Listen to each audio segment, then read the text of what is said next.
वर्तमान शासन आए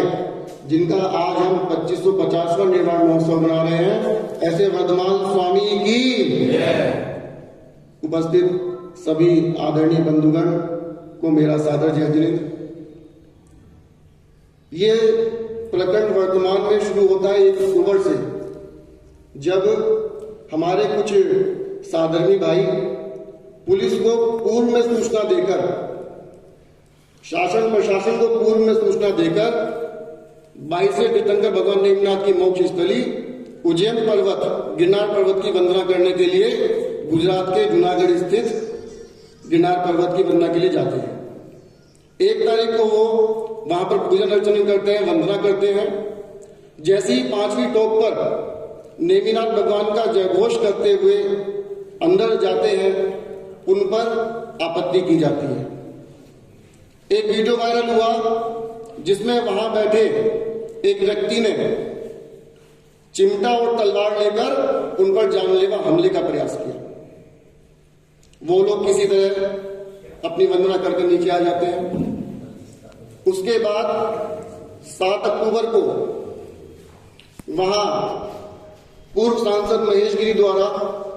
एक प्रेस वार्ता की जाती है, जिसमें ये आरोप लगाया जाता है कि आपके लोगों ने, यानी जो जैनी यात्री भाई गए, उन्होंने वहां पर अव्यवस्था की, अराजकता की। और उसी प्रेस कॉन्फ्रेंस में उन्होंने ये भी स्वीकार किया कि वो तो हमने वहां पर अपने महंतों से या जो भी उनके वहां पर व्यक्ति हैं उनसे हाथ जोड़कर निवेदन किया था कि इनको कुछ मत कहना, नहीं तो जो लोग पूर्व में भी आए थे आप उनसे पूछ लेना कि वो 5वीं टोक से 4थी टोक तक नहीं आ पाते थे, उनका कार्यक्रम कर दिया जाता था। मतलब कि वो बात इसको स्वीकार कर रहे हैं कि जो हम अभी तक वहां पर अपनी व्यथा ये रखते आए हैं कि यहाँ पर हमारे साथ मार पिटाई की जाती है,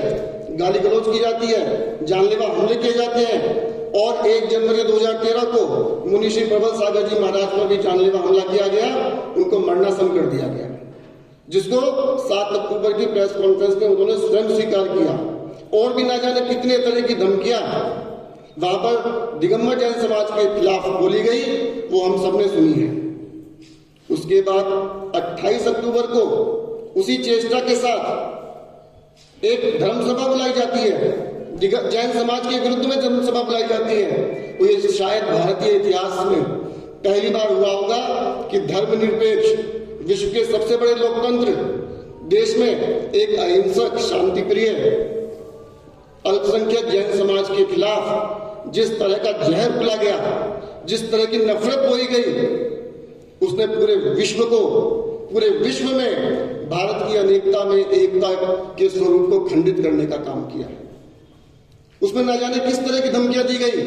कि जैन नगरी मिट जाए, सनातन नगरी बनी जाए।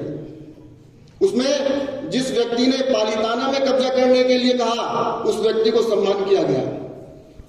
7 और 28 अक्टूबर को उन्होंने ना जाने कि इनको हम खींच लाएंगे, रहने नहीं देंगे, इस तरह के वक्तव्य हमको देखने को मिले। और 9 नवंबर की सभा में भी महेश गिरी ने कहा कि मेरा असली स्वरूप में आ जाऊंगा। आप असली स्वरूप में तो आ ही रहे हैं अपने, परंतु आप ये देखिए कि 1 अक्टूबर को एक व्यक्ति के द्वारा जो असंवैधानिक रूप से, असामाजिकता के रूप से प्रहार किया गया, उसको बचाने के लिए 7 अक्टूबर की प्रेस कॉन्फ्रेंस की गई। और जब 7 अक्टूबर को महेश गिरी द्वारा पूर्व में की गई अराजकता को स्वयं स्वीकार कर लिया गया और जिन जिन लोगों को उन्होंने उस पर बुलाया था उन्होंने भी इसी तरह की भाषा का उपयोग किया गया, तो वो लोग 7 अक्टूबर की प्रेस कॉन्फ्रेंस में महेश गिरी समेत अन्य लोग फंस गए।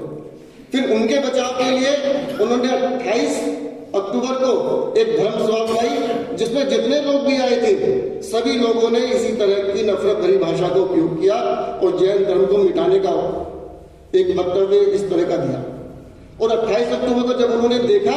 कि जो हमारे साथ यहाँ लोग आए थे वो भी इसी तरह के वक्तव्यों में फंस गए हैं, तो उन्होंने 9 नवंबर को जो बात कही, वो अपने और अपने साथियों के बचाव के लिए उन्होंने 2 संप्रदायों को भिड़ाने की बात कही, जो वास्तव में इस देश के लिए अभिशाप है।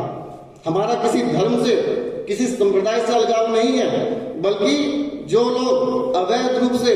अतिक्रमण करे बैठे हैं, हमारे 22 तीर्थंकर भगवान मेघनाथ की मोक्ष स्थली जिसके शास्त्रों में प्रमाण है, जिसको 1874 में ब्रिटिश इतिहासकार ने अपनी रिपोर्ट में दर्ज किया है, जिसको 17 फरवरी 2005 के हाईकोर्ट के आदेश है जिसमें 5 बातें कही गई। मैं पुनः उनको दोहरा देता हूं कि 5वीं टोक पर जो भी अतिक्रमण किया गया है इसको तुरंत हटाया जाए। 4थी टोक से 5वीं टोक के बीच में पुलिस बल की व्यवस्था हो। जो भी यात्रीगण ऊपर जाए उनका पंजीकरण हो,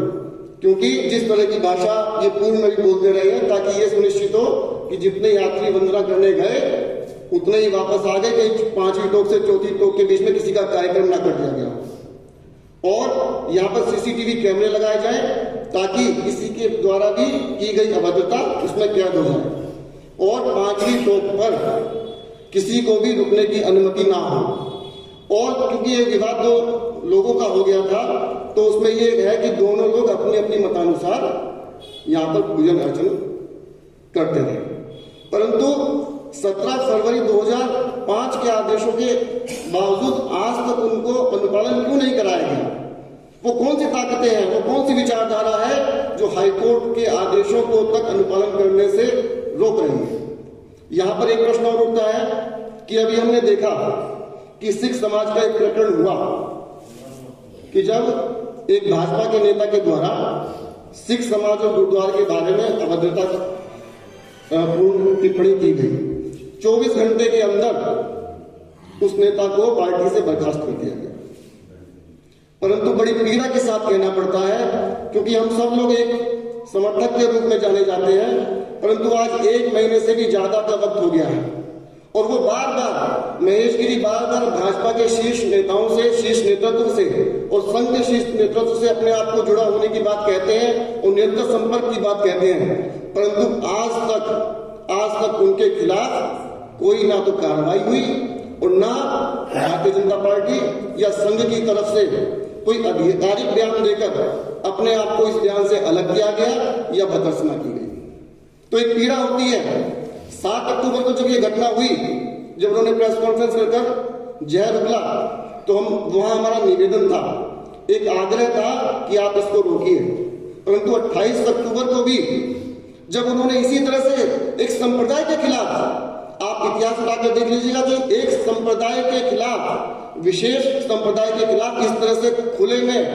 मंच से एक बैठक आहूत करना, एक सभा आहूत करना, शायद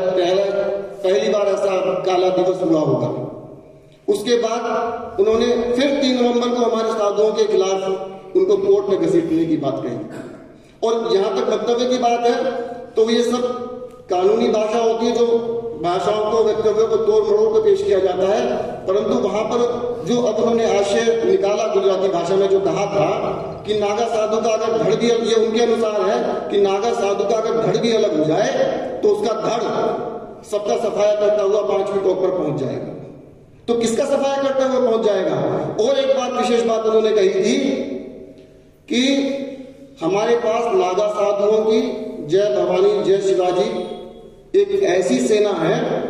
जिस पर किसी शासन प्रशासन का कंट्रोल नहीं है, वो अगर निकल पड़ी तो ना जाने क्या हो जाएगा। तो उनसे ये पूछना चाहते हैं वो किस हद तक जा सकते हैं, वो किस हद तक जा सकते हैं? अब ये लोकतंत्र है, वो उनकी भाषा हमें वो राजतंत्र याद दिलाती है जब हम लोग इतिहास के झरोखे से पढ़ा करते हैं कि 7वीं 8वीं शताब्दी में किस तरह से हमारे साधुओं का, श्रावकों का बड़ी बेरहमी से नरसंहार हुआ था। परंतु वो अब जान लें कि वो राजतंत्र नहीं है, अब लोकतंत्र है। राजतंत्र में अगर कोई राजा कोई गलत निर्णय भी ले ले या कोई गलत कार्य भी कर ले तो उसको कोई पूछने वाला, कहने वाला नहीं होता है, परंतु लोकतंत्र में अगर एक राजा भी कोई गलत निर्णय लेता है तो उसको भी कटघरे में खड़ा करने का अधिकार यहाँ की जनता के पास है। तो मैं ये जानना चाहता हूं कि अभी तक आप लोगों के माध्यम से ये बात पहुंचाना चाहता हूं कि अभी तक उनके वक्तव्यों और कृत्यों के खिलाफ अभी तक क्यों नहीं कार्रवाई हुई? पहले निवेदन होता है, जब निवेदन को स्वीकार नहीं करते तो वो आलोचना बन जाती है, और आलोचना भी अगर स्वीकार नहीं होता तो फिर विरोध बन जाता है। आप से हम पुनः इस मंच के माध्यम से एक आलोचना करते हुए निवेदन करना चाहते हैं कि महेश गिरी के खिलाफ जिस तरह से उन्होंने सांप्रदायिक सौहार्द, आपस में एक सांप्रदायिक दंगे और खास तौर से जिस तरह से उन्होंने अपनी सेनाओं को, अपने फॉलोअर्स को जैन संप्रदाय के खिलाफ भड़काने का काम किया है, कल को अगर कोई अप्रिय घटना किसी भी जैन व्यक्ति के साथ होती है तो उसके दोषी उस धर्म सभा में शामिल लोग होंगे, महेश गिरी होंगे। साथ ही एक निवेदन और आप लोगों के माध्यम से करना चाहूंगा कि जिन जिन लोगों के भी नाम महेश गिरी ने लिए हैं सबको सुरक्षा उपलब्ध कराई जाए ताकि उनके साथ किसी भी अप्रिय घटना से होने से रोका जा सके। और हम अब ये चाहते हैं कि तत्काल प्रभाव से 17 फरवरी 2005 के जो आदेश है